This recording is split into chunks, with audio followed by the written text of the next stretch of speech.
അവൻ മതം വെച്ച ആളുകളെ ചൂഷണം ചെയ്യുക. നിങ്ങൾക്ക് എങ്ങനെയാണ് നിങ്ങളുടെ മതം കിട്ടിയെന്ന് ചോദിച്ചു കഴിഞ്ഞാൽ ഒരു ലൈംഗിക രോഗം പോലെ 1350cc ബ്രെയിൻ നമ്മൾ ഉപയോഗിച്ച് തുടങ്ങുമ്പോഴാണ് ശരിക്കും നിങ്ങൾ എത്തീസത്തിലേക്ക്. മതം മുന്നോട്ട് വെക്കുന്ന ഒരു ലോകവീക്ഷണത്തിൽ സ്ത്രീ എന്ന് പറയുന്നത് ഒരു സെക്കൻഡറി ആയിട്ടുള്ള ക്രിയേഷനിൽ പോലും രണ്ടാമത്തെ സ്ഥാനമാണ്. ആദ്യം സ്ത്രീയാണ് യഥാർത്ഥത്തിൽ വരേണ്ടത്. ഈ മതം എന്ന് പറയുന്നത് പുരുഷനുണ്ടാക്കിയ ഒരു സാധനമാണ്. പക്ഷെ നമ്മൾ വലിച്ചു കയറ്റുന്ന ഓക്സിജൻ നമുക്ക് കാണാൻ കഴിയുന്നില്ല, അതുണ്ടോന്ന് സാറിന് അറിയോ? അപ്പോൾ ആ ചോദ്യം ഓക്കെ, ലൈക്ക് ഈ ദൈവം ഉണ്ടെന്ന് പറയുന്നതിന് തെളിവില്ല, നമ്മളൊക്കെ പ്രാർത്ഥിക്കുന്നു. പ്രേതം ഉണ്ട് എന്ന് പറയുന്നതിന് തെളിവില്ല, നമ്മളൊക്കെ അനുഭവിക്കുന്നു, പേടിക്കുന്നു. പക്ഷെ നമ്മൾ വലിച്ചു കയറ്റുന്ന ഓക്സിജൻ നമുക്ക് കാണാൻ കഴിയുന്നില്ല, അതുണ്ടോന്ന് സാറിന് അറിയോ? അതിന് സാർ വിശ്വസിക്കുന്നില്ലേ? അത് ഇത്രയും നമ്മൾ സംസാരിച്ചുകൊണ്ട് വന്ന ആ ഒരു സംസാരത്തിന് ടെമ്പോ ഒരുപാട് താക്കുന്ന ഒരു ചോദ്യമാണ്. Oxygen is actually it can be normally അത് ഗ്യാഷ്യസ് ആയിട്ടാണ് നിലനിൽക്കുന്നത്. ഓക്സിജൻ്റെ ഒരു കമ്പ് വെച്ച് ഞാൻ ആമനക്കൊരു അടി തന്നു കഴിഞ്ഞാൽ ആമന ഒരു പക്ഷേ മരിച്ചു പോകും.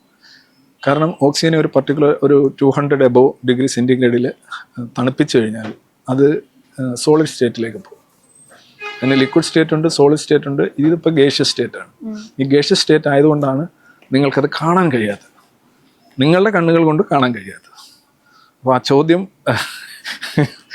ഓക്കെ, ലൈക്ക് ഈ അന്ധവിശ്വാസങ്ങളെ കുറിച്ചോ? അപ്പോൾ അന്ധവിശ്വാസങ്ങൾ എന്ന് പറഞ്ഞാൽ എല്ലാ വിശ്വാസങ്ങളും അന്ധമാണ്.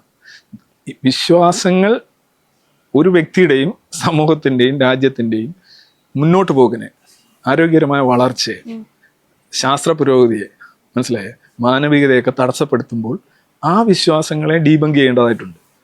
ഇപ്പോൾ ഫോർ എക്സാമ്പിൾ സ്ത്രീയും പുരുഷനും, ഇപ്പോൾ സ്ത്രീകൾക്ക് വോട്ടവകാശം കിട്ടിയത് 20-ാം നൂറ്റാണ്ടിലാണ്, മിക്കവാറും ബ്രിട്ടനിൽ പോലും കിട്ടിയത് 20-ാം നൂറ്റാണ്ടിലാണ്. എന്തുകൊണ്ടാണ്? മതം മുന്നോട്ട് വെക്കുന്ന ഒരു ലോകവീക്ഷണത്തിൽ സ്ത്രീ എന്ന് പറയുന്നത് ഒരു സെക്കൻഡറി ആയിട്ടുള്ള ക്രിയേഷനിൽ പോലും രണ്ടാമത്തെ സ്ഥാനമാണ്. ആദ്യം സ്ത്രീയാണ് യഥാർത്ഥത്തിൽ വരേണ്ടത്. ഒരു റീപ്രൊഡക്ഷനാണ് ഉദ്ദേശിക്കുന്നതെങ്കിൽ, ഒരാളെ ആദ്യം സൃഷ്ടിക്കുന്നുണ്ടെങ്കിൽ അതൊരു സ്ത്രീ ആയിരിക്കണം. അത് ഏത് ജന്തു വിഭാഗത്തിലും സസ്യത്തിലും മനുഷ്യരിലെല്ലാം അങ്ങനെ വരേണ്ടത്. പക്ഷേ ഈ മതം എന്ന് പറയുന്നത് പുരുഷനുണ്ടാക്കിയ ഒരു സാധനമാണ്. പുരുഷൻ ഉണ്ടാക്കിയ സാധനത്തിൽ പുരുഷനെ മുകളിൽ വരുന്ന ഒരു കഥകളാണ് എല്ലാ മതങ്ങളിലും ഉള്ളത്. അപ്പം ആ ഒരു ലോകവീക്ഷണത്തെ നമ്മൾ ഡിബങ്ക് ചെയ്യണം. കാര്യം അത് സ്ത്രീകളുടെ ഇക്വാലിറ്റിയെ, ജെൻഡർ ഇക്വാലിറ്റിയെ സമസ്ത തലങ്ങളിലും അത് ദോഷമായി ബാധിക്കുന്നുണ്ട്. അപ്പോൾ അതൊരു അന്ധവിശ്വാസമാണ്, അത് ഹാംഫുള്ളാണ്. അപ്പോൾ അതുപോലെ തന്നെ കളറിൻ്റെ കാര്യത്തിൽ ചിലർ കളറ് കറുത്ത വെളുത്ത, അപ്പം അത് നമ്മൾ സയൻസ് കൊടുക്കുക. എന്താണ് ഈ ട്രോപ്പിക്കൽ റീജിയനിൽ സോളാർ റേഡിയേഷൻ കൂടുതൽ വരുന്നുണ്ട്, നമ്മുടെ മെലനോസൈറ്റ് കോശങ്ങൾ ഉദ്ദീപിക്കപ്പെടുന്നു, മെലനിൻ വരുന്നു, സ്കിൻ ഡാർക്കർ ആവുന്നു, നമ്മൾ കറുത്ത് പോകുന്നു, അല്ലെങ്കിൽ ബ്രൗൺ വരുന്നു. പോളാർ റീജിയനിലേക്ക് പോകുമ്പോൾ അവിടെ വളരെ കുറച്ച് സോളാർ റേഡിയേഷൻ മാത്രമാണ് കിട്ടുന്നത്. സ്വാഭാവികമായിട്ടും അവിടുത്തെ സ്കിന്നിൽ മെലനിൻ ഉൽപ്പാദിപ്പിക്കപ്പെടുന്നില്ല. അപ്പോൾ അത് മഞ്ഞിച്ചോ വെളുത്തോ ഒക്കെ ഇരിക്കുന്നു. അതുപോലെ തന്നെ നമ്മളുടെ മുടിയുടെ നിറം എന്താണ്? ബ്ലാക്ക് ആണ്. അല്ല, വൈറ്റ് ആണ് നമ്മുടെ മുടിയുടെ നിറം. അതിൽ ഈ പറയുന്ന സാധനം പിഗ്മെന്റേഷൻ സംഭവിച്ചെങ്കിൽ മാത്രമേ അത് ബ്ലാക്ക് ആവുള്ളൂ. ആ പിഗ്മെന്റേഷൻ്റെ തോത് കുറയുന്നതുകൊണ്ടാണ് നരയ്ക്കുന്നത് നമ്മൾ. ഇതൊക്കെ നമ്മളങ്ങോട്ട് ശാസ്ത്രത്തിൻ്റെ രീതിയിൽ പറഞ്ഞു കൊടുക്കുമ്പോൾ ഈ സമൂഹത്തിലുള്ള ഒരുപാട് ഈവിൾസ്, വ്യക്തികൾക്കിടയിലുള്ള കുറേ വിവേചന ബോധ്യങ്ങൾ, അതൊക്കെ ഇല്ലാതാവും. അത് ദൈവം എന്ന് പറയുന്നത് ആക്ച്വലി അതെൻ്റെ ഒരു മേളിയിരിക്കുന്ന ഒരു സാധനം മാത്രമാണ്. ദൈവം ഒരു പ്രോഗ്രാമാണ്, ലൈക്ക് എന്താ പറയുന്ന ഒരു സദ്യ എന്ന് പറയുന്ന സാധനം. എല്ലാം കൂടെ ചേരുന്നതാണ്, ഇതൊരു പാക്കേജാണ്. അപ്പോൾ അതിൽ ഒന്നിൽ നമ്മൾ പിടിച്ചു വലിക്കുമ്പോൾ എല്ലാത്തിലും അതിൻ്റേതായിട്ടുള്ള സംഗതികളുണ്ടാവും. സാർ എന്ന് മുതലാണ് ഈ ഒരു കാര്യം മനസ്സിലാക്കി തുടങ്ങി? സാർ ഒരു എത്തിസ്റ്റ് ആണ്, അല്ലെങ്കിൽ ഇങ്ങനെയാണ് ചിന്തിക്കേണ്ടതെന്ന് മനസ്സിലാക്കി തുടങ്ങി ഏത് അറിവ് വെച്ച പ്രായം മുതലാണോ, അതോ ഏതെങ്കിലും വിശ്വാസികളിൽ നിന്ന് കിട്ടിയ അനുഭവത്തിന്റെ പേരിലാണോ? ഒന്നാമത് ഈ അനുഭവത്തിന് വില പൂജ്യമാണ് സയൻസിൻ്റെതായ ഒരു രീതിയിൽ. നിങ്ങളൊരു അനുഭവം കൊണ്ട് എത്തിസ്റ്റ് ആയി കഴിഞ്ഞാൽ വേറൊരു അനുഭവം വരുമ്പോൾ നിങ്ങൾ വിശ്വാസമായിട്ട് തിരിച്ചു പോകും.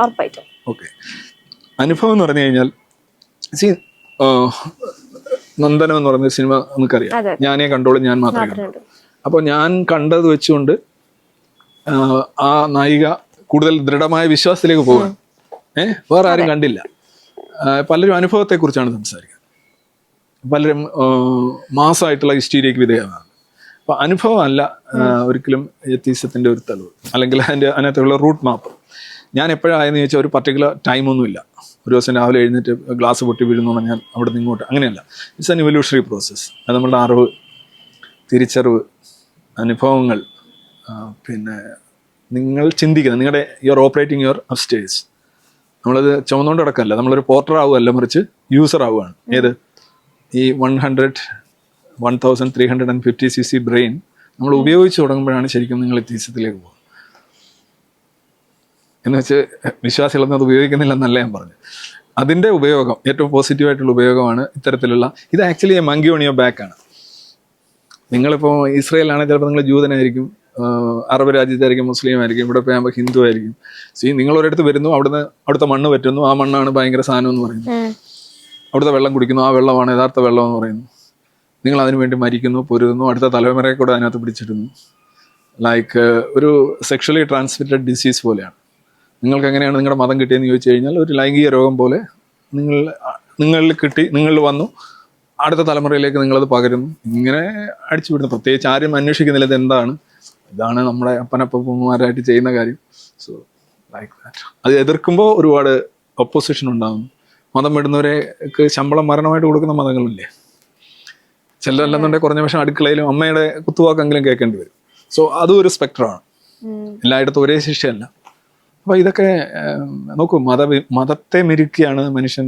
എൻലൈറ്റൻമെന്റ് എന്ന് കേട്ടിട്ടുണ്ടാവും ഒരു പക്ഷേ, യൂറോപ്പിലുണ്ടായിരുന്നു.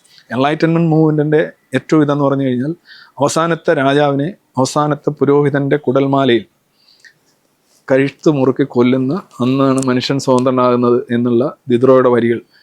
അവസാനത്തെ രാജാവ് അധികാര കേന്ദ്രമാണ്, രാജാവ് പാടില്ല. അവസാനത്തെ പുരോഹിതൻ, അവൻ മതം വെച്ച ആളുകളെ ചൂഷണം ചെയ്യുകയാണ്. അവസാനത്തെ രാജാവിനെ, അവസാനത്തെ പുരോഹിതന്റെ കുടൽമാല വലിച്ചൂരുക എന്ന് പറഞ്ഞാൽ അവനെയും കൊല്ലുക എന്നുള്ളതല്ല. ഞാൻ മീൻസ് ഈ രണ്ട് യൂണിറ്റ്സും ഇൻസ്റ്റിറ്റ്യൂഷൻസും ഇല്ലാതാവണം. വയലൻസിനുള്ള ഒരു ആഹ്വാനമല്ല, സിംബോളിക്കായിട്ട് പറഞ്ഞാണ്.